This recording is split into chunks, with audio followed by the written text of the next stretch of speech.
you just turn a corner and you're in a new architectural wonder.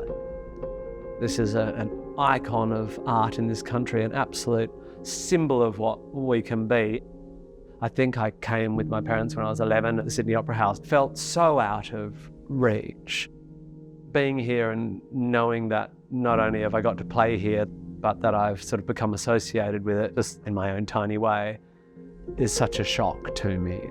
You don't have to be a fan of sort of post-mid-century architecture or Danish architecture, or you don't have to know about the history of the engineering feats in this place. You don't have to love opera. You don't have to love dance to have a relationship with this place. It has emerged for me as my favourite building in the world, and I've played in and been to a lot of amazing buildings in the world. Without a doubt, the Sydney Opera House is one of those, I don't know, maybe top 5 venues in the world that artists, performers will see playing here as a massive bucket list tick, you know, playing at the Met or Madison Square Gardens, for me playing at the Royal Albert Hall and Wembley Arena.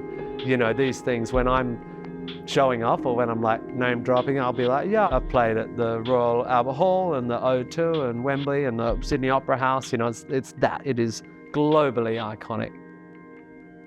The silhouette of it jumps in front of your eyes as soon as you say Sydney Opera House, and that makes it perhaps unique. You know, it's like more like the pyramids of Giza.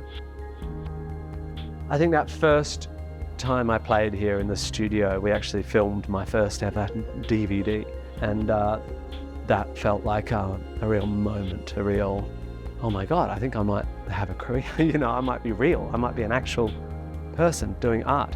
And then cut forward 10 years and playing on the forecourt here, and I organised to have a lot of the musicians in my family, of which there are quite a few, fly over from WA, including my uncle Jim, who wrote a song in 1975, so just 2 years after this place opened.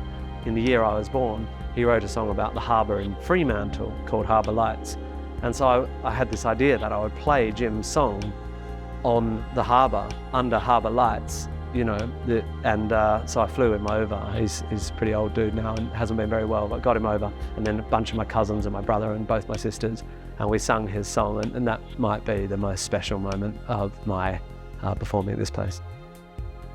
The things I've seen here and the opportunities I've had to play here make me realise that it's not only transcendent but utterly of this country and of us, and I just want people to keep coming to it. There's always amazing stuff happening here.